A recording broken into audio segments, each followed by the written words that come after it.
Again, this is Monsters Folded from the Stamps of Life from, what did I say, September of 2021. September of 2021. We're going to add one leg here.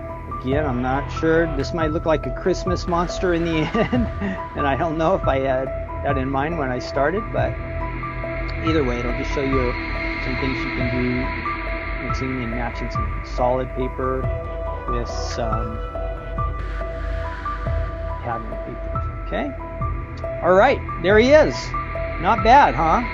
We did that pretty quick. It didn't take long. Now, if you wanted to crank out a bunch of these for a birthday party, you do it. You could add epoxy dots, glitter. You could make his little antennas look really awesome.